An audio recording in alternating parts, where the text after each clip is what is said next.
Assalamualaikum warahmatullahi wabarakatuh. Salam sejahtera untuk kita semua para pendidik dimanapun berada. Seringkali kita mengucapkan atau mendengar kata kurikulum.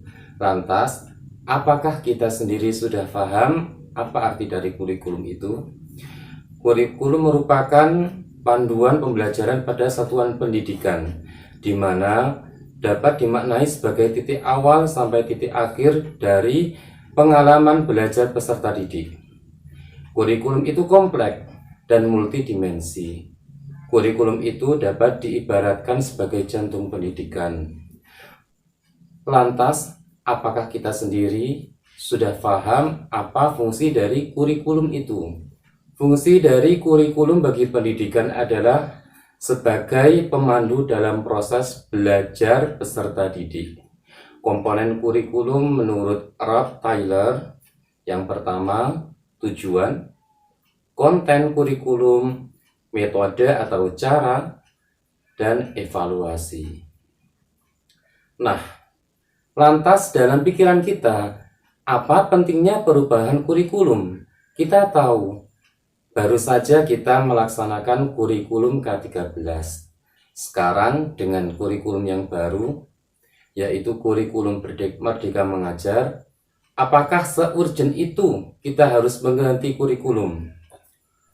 Untuk menyesuaikan dengan kebutuhan peserta didik dan perkembangan zaman, kurikulum yang baik adalah kurikulum yang menyesuaikan dengan zamannya dan terus dikembangkan atau diadaptasi sesuai dengan konteks dan karakteristik peserta didik demi membangun kompetensi sesuai dengan kebutuhan mereka kini dan masa depan.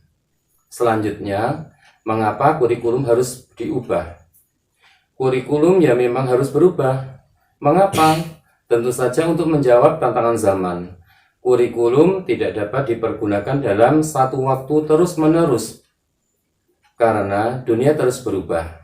Maka dunia pendidikan sebagai pilar utama dalam membangun dan mendidik generasi harus pula turut berubah. Terjadinya pandemi COVID-19 saja sudah meluluhlantakkan dunia pendidikan sedemikian rupa.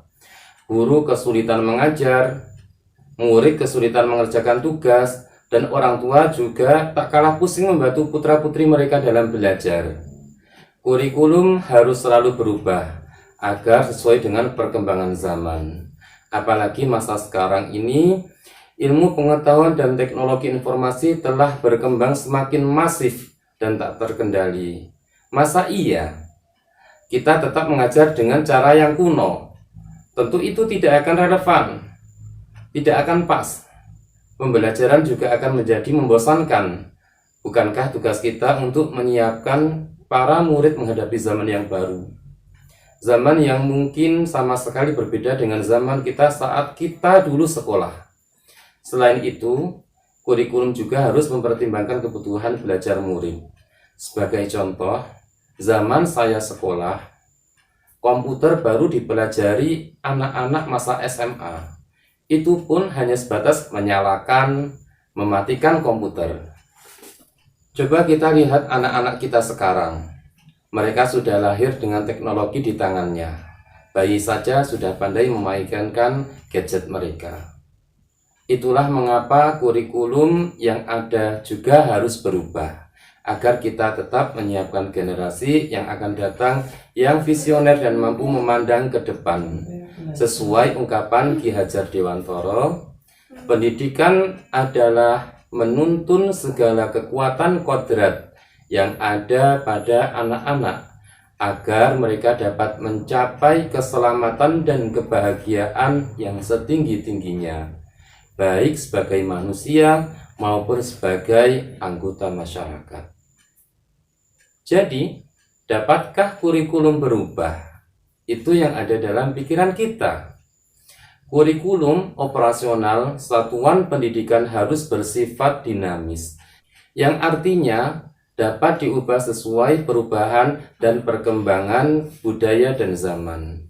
Selain mengikuti zaman yang sudah diadaptasi sesuai lingkungan geografis, kurikulum bersifat dinamis. dan terus dikembangkan atau diadaptasi sesuai konteks dan kebutuhan peserta didik untuk membangun kompetensi sesuai masa kini dan masa yang akan datang. Bagaimana untuk mewujudkannya?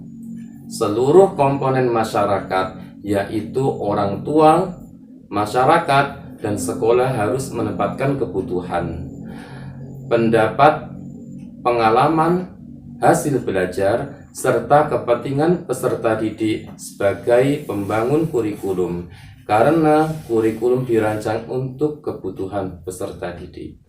Sekian aksi nyata dari kami.